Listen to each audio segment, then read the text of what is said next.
ये आकाशवाणी रायपुर है। छत्तीसगढ़ी समाचार बुलेटिन के संग मीनल तिवारी के जय जोहार। अब सुनाओ आज के प्रमुख समाचार। प्रदेश में होवत भारी बरसा ले कतको नंदिया नरवा हवाई उफान में। उन्हें मौसम विभाग अवैया 24 घंटा के दौरान प्रदेश के कतकुन जगह में हल्का ले मध्यम और एक दो जगह में भारी बरसा होए के देहे चेतावनी। सरगुजा जिला के मैनपाट में राखे गए भाजपा के सांसद और विधायक मन के 3 दिवसीय प्रशिक्षण शिविर आज सिरागे और दंतेवाड़ा जिला में आज 12 झीन माओवादी मन पुलिस के आगू करीन आत्मसमर्पण। अब समाचार विस्तार ले। प्रदेश में पाछू 3-4 दिन ले रुक रुक के होवत सरलग बरसा ले सामान्य जनजीवन प्रभावित होए है। उही नंदिया नरवा उफान में हवय और खतरा के निशान ले ऊपर बुहात है। कतकुन गांव के जिला मुख्यालय ले रद्दा संपर्क टूट गए है। यही बीच कैचमेंट एरिया में बरसा होए और पानी के आवक बाढ़े ले जलाशय में जल स्तर बाढ़त है। जल संसाधन विभाग के कार्यपालन यंत्री देव शुक्ला बताइन की दुर्ग जिला के मोंगरा जलाशय ले 8000 क्यूसेक, घुमरिया ले 4800 क्यूसेक, सूखा नाला ले 2600 क्यूसेक और खातू टोला ले 600 क्यूसेक पानी शिवनाथ नंदिया में छोड़े जाते, जेकर से शिवनाथ नंदिया के जल स्तर सरलग बढ़त है। उन्हें महमरा एनिकट ले ऊपर ले 7 फीट पानी बहात है।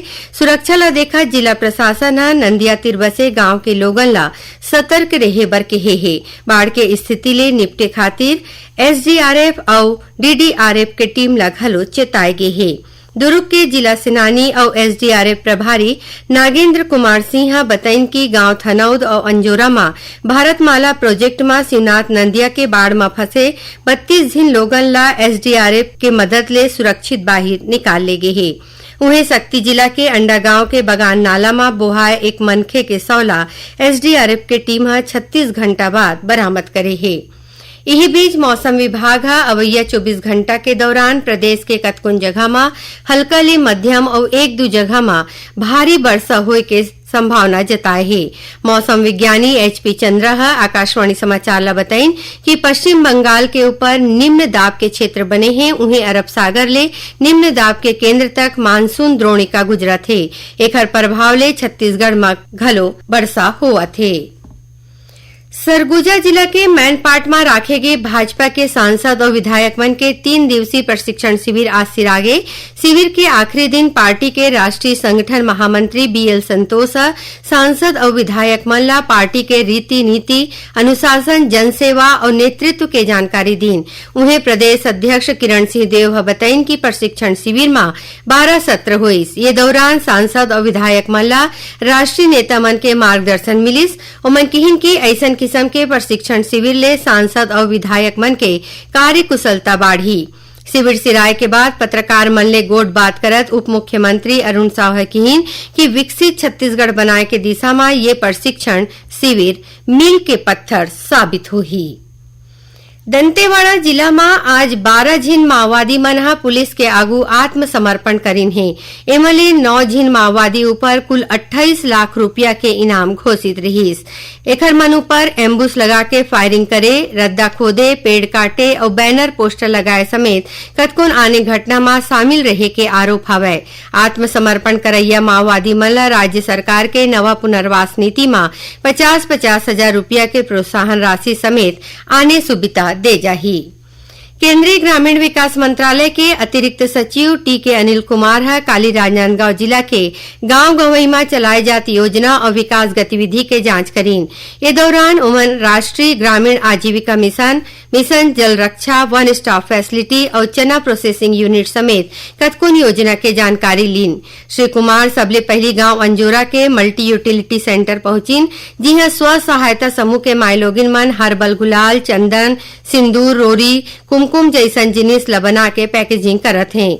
एकर संगे संग अतिरिक्त सचिव गांव टेडेसरा में वर्षा जल संचयन बर बनाए गए रिचार्ज सॉफ्ट इंजेक्शन वेल, पदुमतरा में आजीविका प्रशिक्षण केंद्र, सुकुल दईहान में चना प्रसंस्करण केंद्र और गांव बरगा में रिचार्ज वेल के जांच करीन। छत्तीसगढ़ी समाचार बुलेटिन आप मन आकाशवाणी रायपुर ले सुनत हव। अब आगू बढ़बो बाचे समाचार कोती। मुख्यमंत्री विष्णुदेव साय आज सरगुजा जिला के मैनपाट में स्थापित भगवान बुद्ध के प्रतिमा के अनावरण करीन।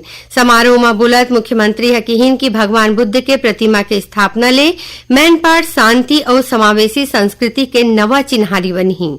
उमन किहिन की छत्तीसगढ़ में बौद्ध परंपरा के जड़ गहरा है और भगवान बुद्ध के प्रेम, शांति और करुणा के संदेश ला अपनावत राज्य सरकार विकास के रद्दा में आगू बढ़त है। ये दौरान मुख्यमंत्री है तिब्बती सहकारी समिति के मांग में मैनपाट के शैला रिसोर्ट ले बौद्ध मंदिर तक सीसी रोड बनाए बर 10 लाख और जुन्ना बौद्ध मंदिर में सेट बनाए बर 20 लाख रुपया दे के घोषणा करीन। ये मौका में मुख्यमंत्री है पौधा घलो रोपीन। केंद्रीय ग्रामीण विकास मंत्रालय कोती ले लखपति दीदी बनाए के दिशा में पहल करत आज ले राजधानी रायपुर में 3 दिवसीय क्षेत्रीय कार्यशाला शुरू हुई। केंद्रीय ग्रामीण विकास मंत्रालय के सचिव शैलेश कुमार सिंह ये कार्यशाला के शुभारंभ वर्चुअल रूप ले करीन। ये कार्यशाला दीनदयाल अंत्योदय योजना और राष्ट्रीय ग्रामीण आजीविका मिशन में आयोजित करे जाते। ये कार्यशाला में छत्तीसगढ़ समेत बिहार, झारखंड, ओडिशा और पश्चिम बंगाल के अधिकारी, मिशन संचालक, आजीविका विशेषज्ञ और स्वयं सहायता समूह के प्रतिनिधि शामिल होवत हैं।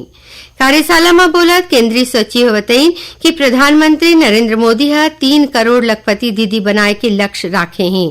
उमन किहिन की लखपति महिला पहल नारी सशक्तिकरण के संग विकसित भारत के परिकल्पना ला पूरा करे के दिशा में एक मजबूत कड़ी बनी। केंद्रीय सचिव महिला उद्यमी मनबर पंजीयन, वित्तीय मदद और कौशल विकास के महत्ता ला बताई। केंद्र सरकार के सहकार से समृद्धि में सहकारिता विभाग एक पेड़ मां के नाम अभियान ले जुड़ के छत्तीसगढ़ में 1 लाख पौधा के रोपण करे है। केंद्रीय सहकारिता मंत्रालय के निर्देश में प्रदेश के सहकारी संस्था मन में 1 ले 6 जुलाई तक आने कार्यक्रम, शिविर, संगोष्ठी और पौधारोपण के आयोजन करेगी।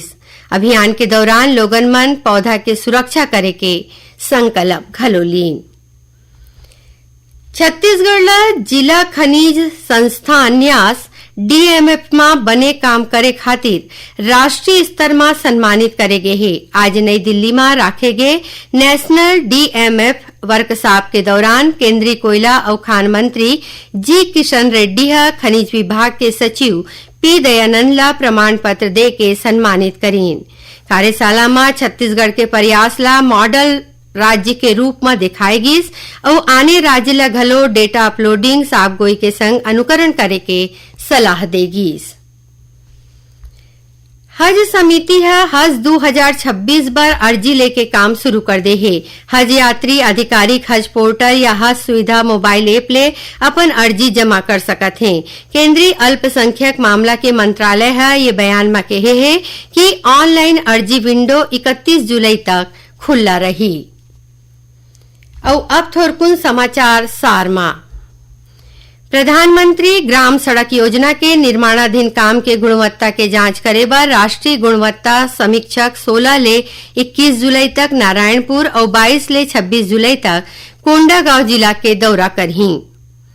राजनांदगांव के जिला शिक्षा अधिकारी प्रवासी बघेल छुरिया विकासखंड के मोर कुटुंब के शासकीय प्राथमिक शाला में पदस्थ सहायक शिक्षक मुकेश कुमार मंडाविला गजब दिन तक अनुपस्थित रहे के सेती सेवा समाप्त कर दे है।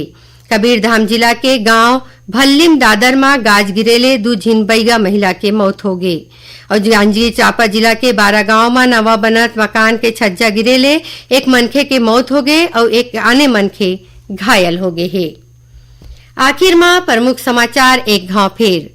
प्रदेश में होवत भारी वर्षा ले कतको नंदिया नरवा हवाई उफान में उहे मौसम विभाग अवैया 24 घंटा के दौरान प्रदेश के कतकुन जगह में हल्का ले मध्यम और 1-2 जगह में भारी वर्षा होय के देहे चेतावनी।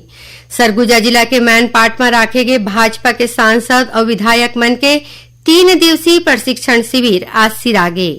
और दंतेवाड़ा जिला में आज 12 झिन माओवादी मन पुलिस के आगू करीन आत्मसमर्पण। एकरे संग छत्तीसगढ़ी समाचार बुलेटिन इहे सिरावत है। जय जोहार।